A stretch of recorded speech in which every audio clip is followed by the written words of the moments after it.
Are you looking to get ready, be prepared, and transform your financial future? Then you've come to the right place.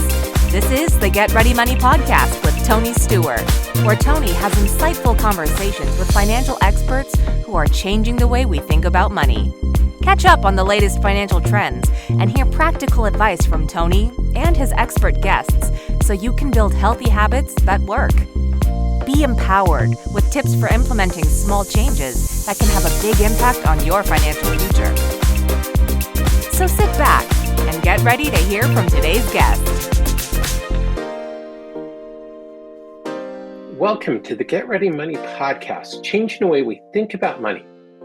I'm pleased to be joined today by Derrick Kinney.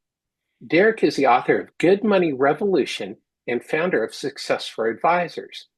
In this episode, we'll be discussing Derrick's insight on how we change the way we think about money and adding meaning to our money. Derrick, welcome to the Get Ready Money Podcast. Thanks for joining us today. Oh, my pleasure, Tony. I've seen you've had some great guests on the show, and I'm honored to be one of them. So thank you for having me. Oh, yeah. Well, I'm honored to have you on the show. I'm excited. You're doing some great stuff out there. So let's share with everybody what you're up to. What is your origin story? Yeah. So as we're talking right now, I'm 4 years removed from selling what would be considered a very successful financial planning business that I started at age 26. And I reached a point a couple years ago where I loved serving my clients, but I wanted to do something bigger. And I realized I'm serving a couple hundred clients, but I wanted to provide a financial platform that would be accessible to millions of people, because what I found is that people feel like they're behind financially. They feel like they've been left behind, or they're stuck in debt, or that they'll never get ahead. And I realized that is just not right. And I wanted to provide a platform of financial education to make education accessible to millions of people so they could have the life they've always wanted but didn't know what to do. And so that's my mission right now. So going back, I graduated from college, worked about 1.5 years for a small software company. At this company, they bounced my paycheck twice. I got passed over for a raise, was told on Fridays, Saturdays was going to be a work day. And I vowed that one day, if I ever had my own business, Tony, I would run it opposite of how this business ran. But I reached a moment where when I got passed over for that raise, I asked myself a really deep philosophical question. And that was, am I going to stay in this environment where I'm settling for someone else to tell me my value at about 4% a year in a raise? Or am I going to bet on myself and give the wheel a spin and say, you know what, I'm going to start my own business? And I opted for option B, and I became a financial advisor. And I'm so glad I did. Was it hard? Yes. Was it the most rewarding thing I've ever done? By far, because we've helped thousands of people achieve their goals. And so that's why I'm excited to be a guest on the show today, to really help people live the life they want, but they don't know how to get there. That's awesome. Well, thanks for being here, Derrick. I really appreciate it. So, let's talk about that a little more, is how can people start to make that move towards living the life they want? Especially somebody who feels like maybe in that first job you were in, or they're in that job themselves today. It's interesting. I think the first step for people to think about is, number one, don't give up hope. Someone listening right now may be touching 30, 40, 50, 60, whatever your age is. And I would just say, don't die before you're dead. You want to make sure that you're fully living every single day. There's many, many stories of people that felt frustrated. They felt stuck. They felt like everyone else was running a marathon and they were stuck tying their shoes. And they wondered, what do other people know that I don't? And what I would tell them is, if you're married, have this conversation with your spouse. If you're single, with a good friend. But ask yourself, what is it that you want? What is it that you want? Like in a perfect world, nobody telling you that you can't, or you're not going to be successful, or you're a failure. What is it that you really want for yourself? And as simple as that sounds, it's probably one of the hardest things anybody can do, because they get honest with themselves and say, man, this is what I really want. I'll tell you a quick story. When I was an advisor, about probably 15 years ago, I met with a guy. He was 35 years old, And he told me, he said, Derrick, I've got bad news. I just lost my job. There was a corporate downsizing and he was one of the last ones to go. But he said, I'm actually pretty excited about it. And I said to myself, I've never heard someone tell me who just lost their job that they're excited about it. But what he told me was something that was so deep. I've shared it with many, many clients. He said, Derrick, I'm 35 right now, but I joined that company when I was 18, meaning that with the brain and the maturity I had of an 18-year-old, I made a decision and I've stayed there for, another 18 years. Well, I'm a completely different person now. This gives me a chance to make a decision with the life experience of a 35-year-old and not an 18-year-old. And I just had to pause for a second and say, that is so, so good. If we're being honest, many of our listeners may be thinking, I'm in a situation in my life right now that I made the decision to be here maybe 2 or 3 decades ago, and I'm a completely different person. And so I would encourage people to do is ask yourself right now, given your life experience, given your goals and your dreams and your aspirations, what is it that you want? And begin to write that down. I like to say, write down 3 personal goals and 3 financial goals. And most importantly, what I would tell people is not just how you'll feel when you achieve it, which is important to assign an emotion to it, but get this, write down what's at stake if you don't achieve the goal. How rotten might your life be if you don't reach that goal? Or maybe you won't be able to spend time with your grandkids or travel or see and do all the things you want to do. Those will not happen because you don't take action. That's awesome. I love that. I talk about priorities with goals, and I think that's another way of talking about priorities is like some goals are much more important than others. Yeah. And that has to be a factor in your goals because you can't always meet all of your goals at the same time. You're exactly right. And I'll tell you another story. I was in the office catching up on a few things on a Saturday morning, and I saw my voicemail light blinking. And for a quick moment, I thought, if I check that, I'm going to be distracted. It's going to take me off my game. But a voice inside said, you need to press that button. And what I did and heard next, I've never, ever experienced before. There was a frantic woman's voice on the voicemail that she said, Derrick, this is so-and-so. You have to call me back. They're about to send me to jail and I don't know what to do. Well, I've never had anybody tell me they're about to send me to jail before, much less on a voicemail. I knew I couldn't wait till Monday to call her back. She was hoping I'd be in the office, as I probably was too much. Called her right back and I said, so-and-so, tell me what's going on. She said, Derrick, I got this letter in the mail and they're about to send me to jail. And I said, okay, let's pause for a second. What does the letter say? And she read it to me. You didn't move, the check you wrote has bounced. It's a non-sufficient funds notice. Well, all that it was she hadn't moved money from her savings to checking to cover a check. She bounced a check. But for some strange reason, she thought she was going to be sent to jail. And I said, why in the world are you telling me you're going to get sent to jail? So she tells me a story. She says, Derrick, when I was a girl, I was 7 years old, she said, I overheard a conversation with my dad and a store owner calling him. He had just bought school supplies for her and her sister, and her dad accidentally bounced a check. And the store manager said to her dad, I know you bounced this check. I'm going to send the cops to your house and send you to jail. Well, as a 7-year-old girl, she grew up. She was now 55 years old, believing that if you bounce a check, you go to jail. And I got to tell you, that was eye-opening in terms of she and I's relationship. We'd worked together for 10 years. She was always complaining about never getting a raise, never getting the promotion she wanted, and most importantly, she never took the great advice I gave her. It cost her lots of money. But besides that, I said, you're not going to go to jail. There's no orange jumpsuit in your future. We'll call you Monday. I'll help you move the money at the bank. But I said, come in the office next week. I want to unpack what you're telling me. So she comes in and basically I helped her label what she was feeling as bad money beliefs.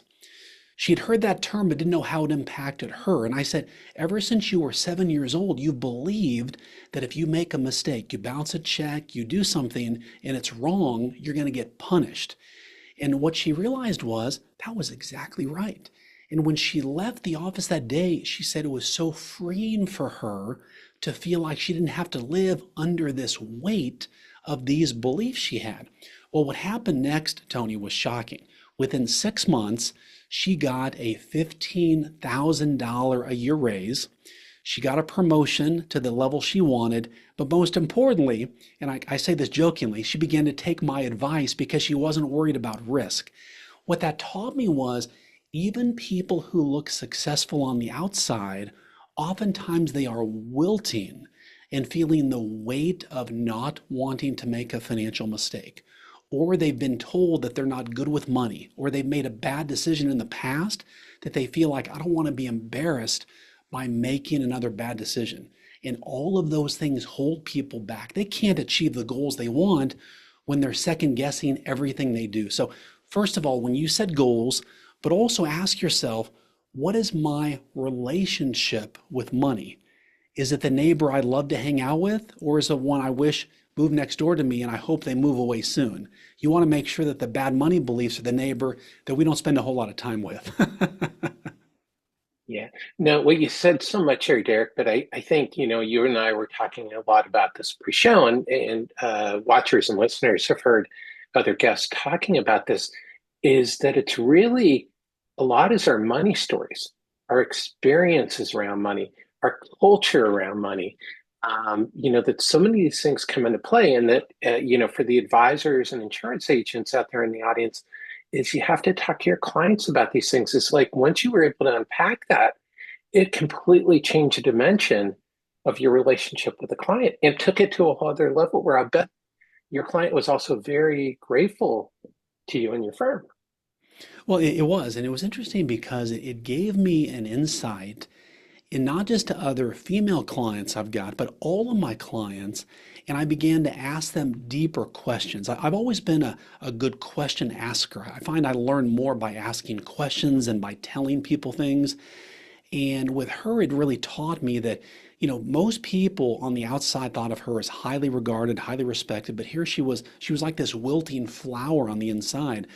And what I realized was, the more that we can listen and really find out what people's, not just their goals are, but really what they really want for themselves. If you're, for the advisors listening, for example, if you have a client come in the office, my guess is that as they talk about their concerns, you could probably begin solving their problems right then. You could design a financial plan right in the meeting because you've seen and heard almost all of their concerns. The problem I find as advisors, though, where we do clients a disservice is we begin to form an opinion too early of what we think the client wants. And that's what hurts the advisor, but more importantly, it hurts the client because clients have this deep-seated need to feel heard and understood and valued. And one of the questions I love to ask clients is whether, now I coach advisors full-time and so forth and do consulting for companies, but I always ask right off the top, what is the greatest service I could provide for you? And then I stop talking. And I just want them to have a blank slate. It's almost like giving them a canvas, and here are several things of paint and some brushes, and I want them to paint the picture of what it is they want, because we're basically painting their story that I want to help them achieve. And they might say, I really want to be able to spend time traveling. Well, a lot of people would say, okay, well, how much do you think it would cost and where would you go? And I think that the missing questions there would be, how will it make you feel having the freedom to travel? Or who will you be traveling with? And describe in as much detail the sounds and the sights and the smells of where you're going to travel to. And you want these people really thinking about, this is the full dimensionality of what I'm going for, because the more emotions we can attach to their goals, when things get hard, when there's tough political news and tough economic news and tough job news, and there's temptation to spend on things we want today but need to defer that to get a bigger thing tomorrow, those sights and smells and all those things will cause them to stay motivated to achieve that goal. And that's why I think it's just so important to have that personal relationship. And one of the things too is Whether somebody listening right now, maybe they feel stuck in their job and they're not in their own business and they feel like they are in my situation, like I was as a 26-year-old, they're waiting for that evaluation, waiting for that raise. And one of the things that I feel really passionate about, Tony, is helping people earn the money they deserve. And we put together actually it's a free guide, but the people who use it, all of them report that if they use it and follow the steps, are making more money. And do you mind if I share that just super quick? Oh, yes. And then if you can share a link after, I'll make Yeah. sure to put it in the show notes. Yeah, just in a moment of shameless self-promotion, the link is called gettheraiseyouwant.com. Gettheraiseyouwant.com. And the purpose of that is it's a free guide and it's about 8 or 9 pages, but it walks people through based on what occupation they're in, what to say, what to do, and how to set a goal with your boss to get a meaningful raise and not have to settle for just the 4% or the cost of living, because you're never going to get wealthy that way. Many people, I feel like, are underpaid, but once you realize that your boss's favorite radio station is WIIFM, which is What's in It for Me, and once you realize that and you're helping the company either save money, make money, or help the business grow, and you have a strategy to do that, then you can get a pretty sizable raise if you know what to do. But it's gettheraiseyouwant.com. Yeah. So speaking of that, especially, I think for women who, have a gender pay gap is, I'd especially urge women to go out there is what would you say to women to encourage them to ask for what they're worth if they're struggling with that? Well, first of all, going back to the money belief, and I want to make sure that you mentioned women, so we'll focus on that in this example. Having these women ask themselves, do they feel themselves as worthy to make more money? Do they feel confident in making more money? And I hope all of them resoundingly say yes. But don't make this mistake. The mistake many people make is they knock on the boss's door and they either A, demand a raise. Look, I'm underpaid, I need to make more money. Or they do B, which is almost equally worse. Hey, I did some research and based on my role, I'm underpaid by this, you should be paying more money. Well, basically that's in the past. Most bosses don't care about paying you to make up for the past. This is all about defining a plan for your future and how do you help the company grow in the future. So here's what this would look like. Is in your current job, let's say someone listening right now is, you might be the assistant to the sales manager, you might be the vice president, general manager, whatever your role is. Ask yourself in your current role right now in the company, what could you do to help the company make money, save money, or grow the business in your current role? And then the guide I put together walks you through how to do that. But then what you want to do is come up with a game plan of taking that to your boss and say, hey, I love working here and I want to make more money. But I know to do that, I need to help you and the company make more money.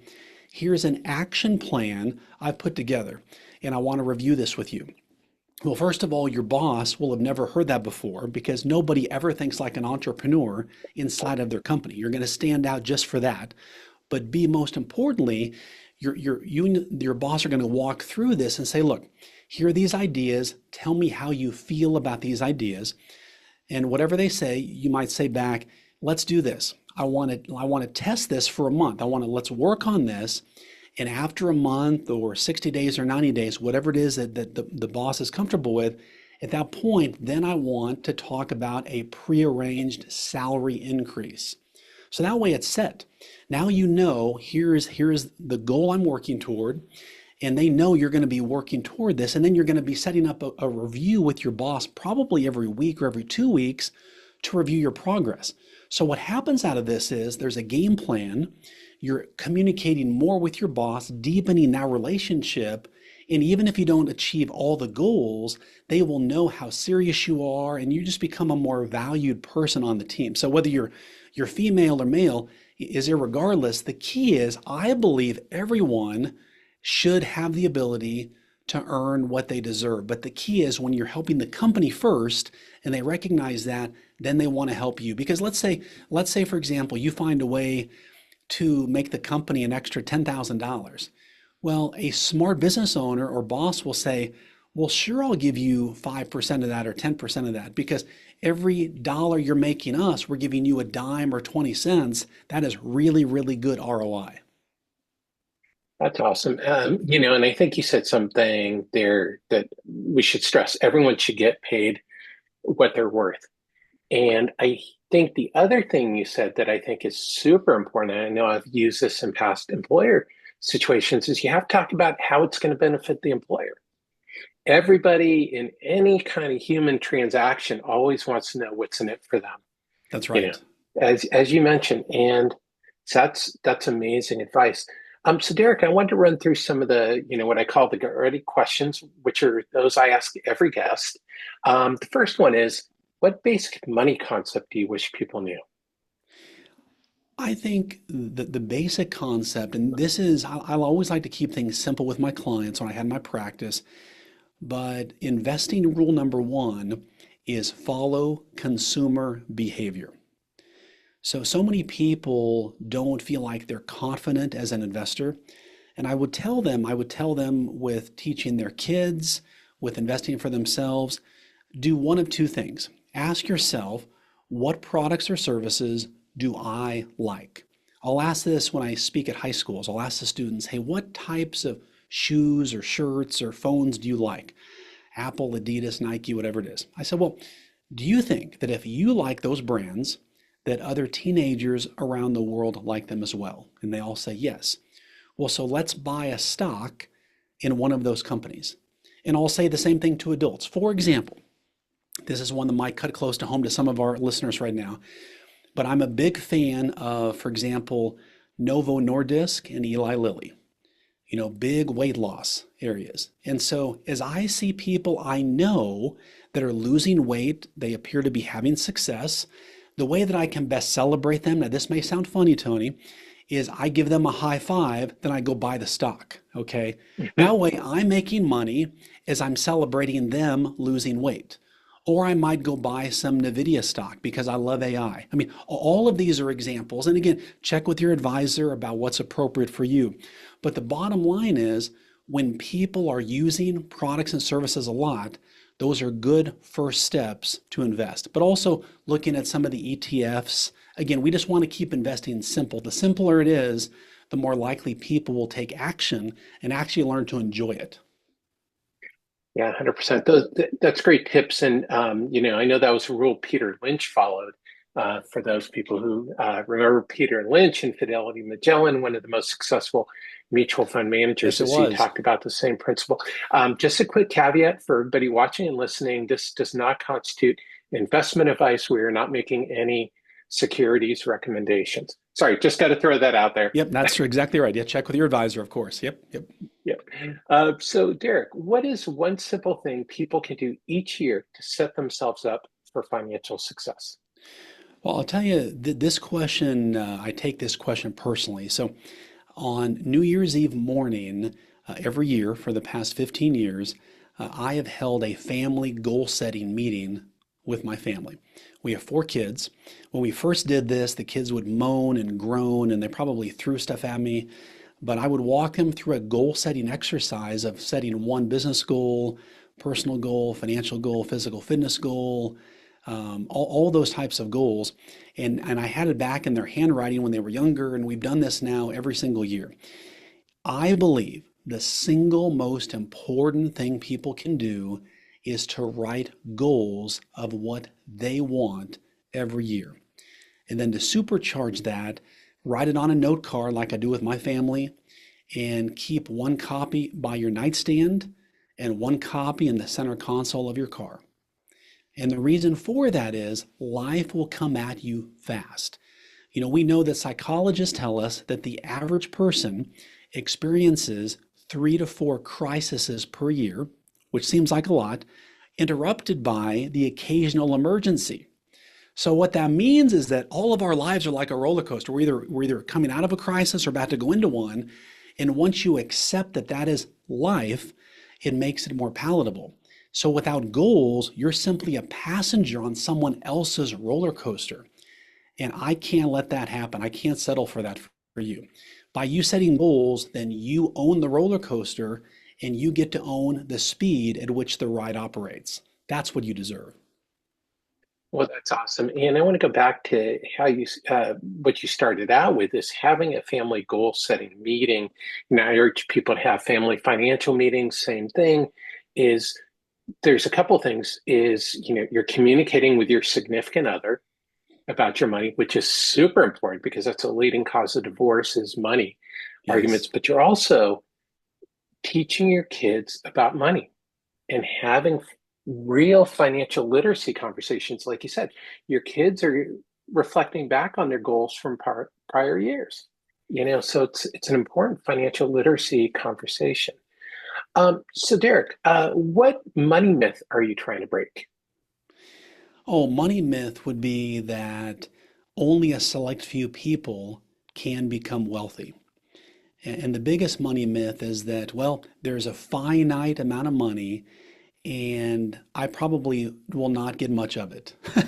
When I hear people say that, it really makes me angry because what we find is that money flows where value goes. And if someone comes up with this ingenious idea, suddenly they become wealthy. The money comes from somewhere, and it's actually coming from other people who want to buy that product or service. And so, what I would just tell people is once you have an idea, I mean, I would tell my kids this when they were younger, but I've been telling myself this recently, just in a moment of vulnerability. Whatever I can conceive and believe, I can achieve, I will achieve, I must achieve.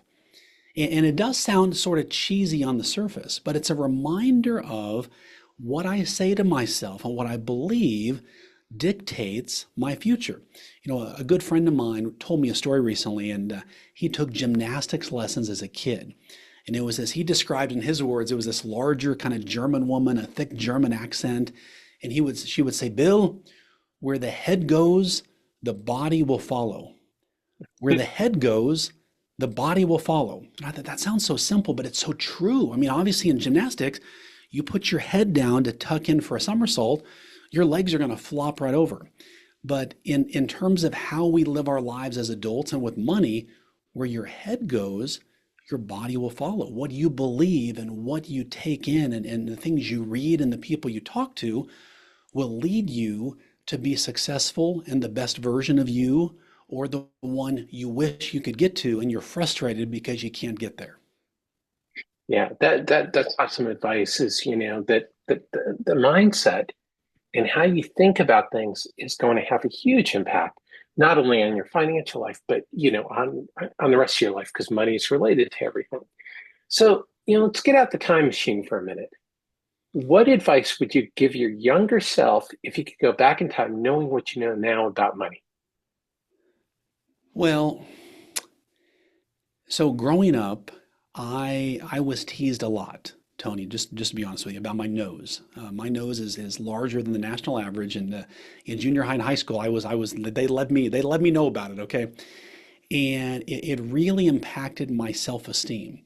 And so when I graduated high school and went into college, if I had had a better view of myself and been more confident, that would have helped me. Now, I did overcome that, and it's kind of funny because I convinced myself that the size of my nose determined the size of my bank account. Mm. And it was a good reminder that, everything's bigger in Texas, so we're just going to roll. But but what I would tell myself would be to bet on myself, that there's always going to be two stories. One story is, I wish I would have done that, even though I might have failed, versus I wonder what could have happened if I had tried to do that. Both stories might end the same way, but one of them, at least you bet on yourself, and it's a more fun story to tell and to learn from. I love that. I wonder what had happened if I tried. Because I think so often, we just don't think about it. We think of that negative thing, or what you were talking about earlier. We get caught up in the crisis of the day, and we don't fully think about that. And it gets back to what you were talking about earlier: is having your goals and if your goal is truly important to you and you're invested in the goal, like you were talking about with the smells and the sounds, you're going to be much more likely to stick with the goals because they're goals. And I think the other thing about goals too is they have to be your goals, not your financial advisor's goals.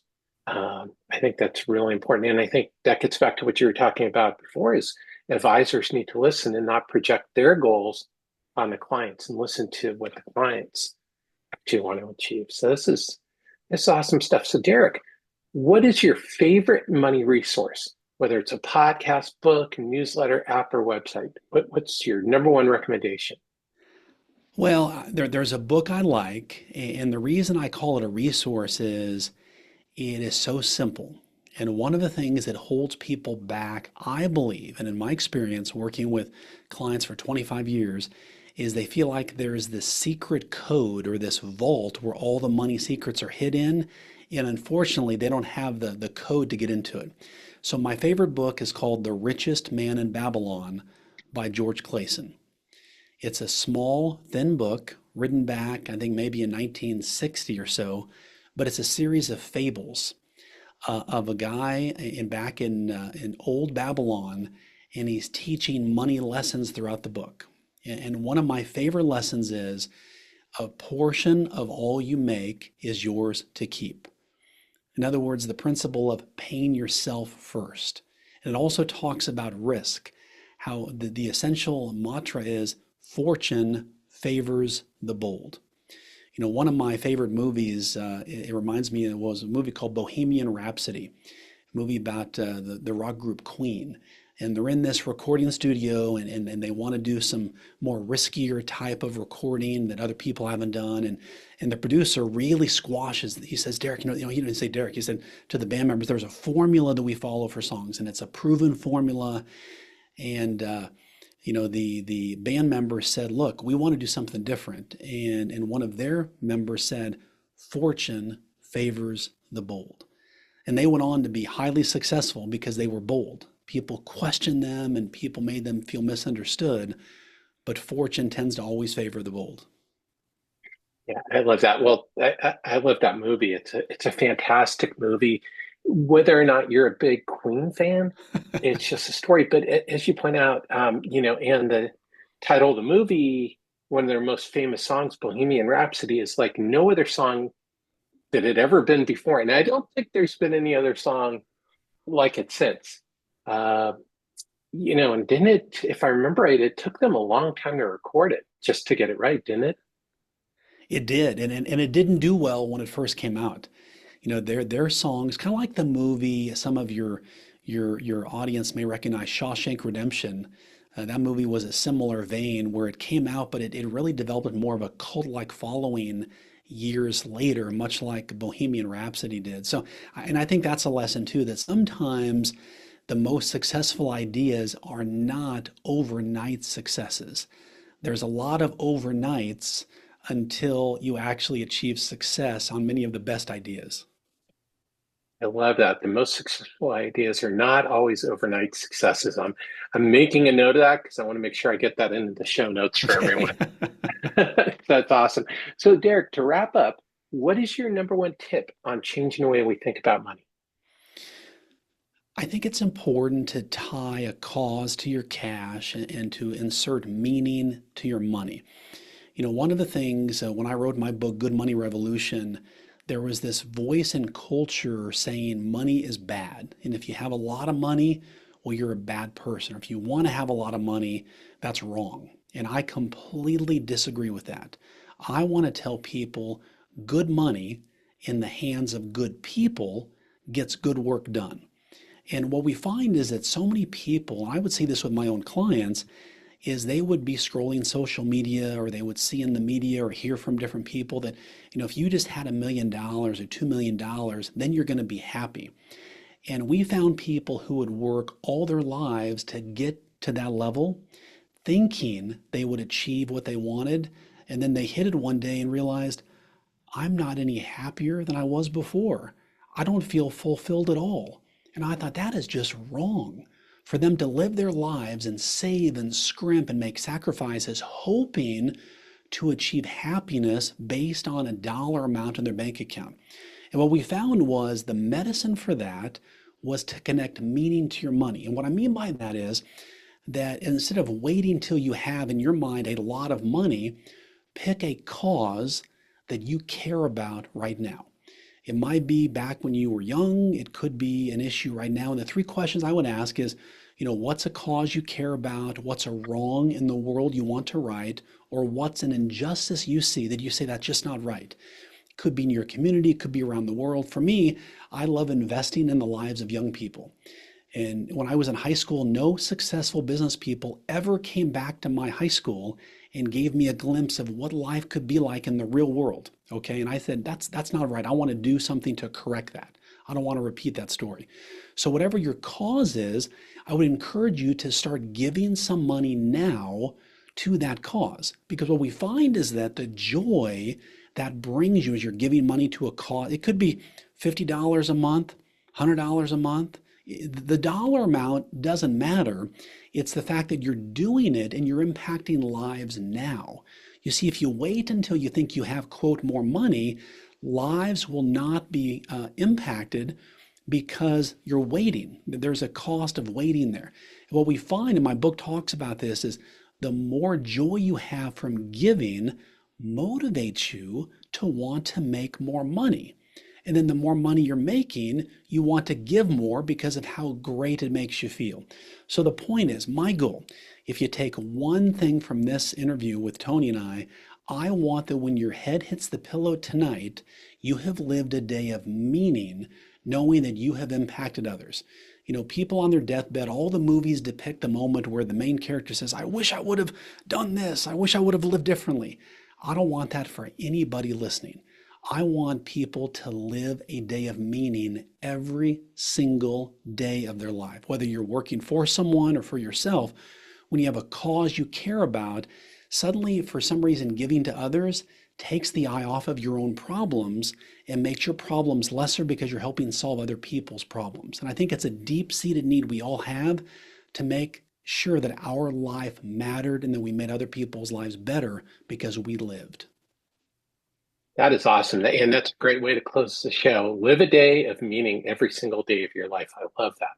So, Derrick, where can people learn more about you, connect with you, and pick up a copy of Good Money Revolution? Yeah, great. Well, you can download the free guide, gettheraiseyouwant.com. We want to help people start making more money that they deserve right away. And then my website is derrickkinney.com, DerrickKinney.com. There's free resources there. There's also a link to buy the book on Amazon there as well. And again, my goal is we want to make money super simple. So many people feel like they've been left behind. We want to get them caught back up and move them ahead. That's the number one goal. Well, that's awesome. Well, Derrick, thanks for being here today, joining us on the Get Ready Money podcast. My pleasure. Thank you, Tony, for having me. I really enjoyed it. Yeah, this is a lot of fun. And thank you, as always, everyone, for tuning in to this episode of the Get Ready Money podcast. If you learned something today to change the way you think about money, please be sure to subscribe and tell a friend. Until next time, let's change the way we think about money.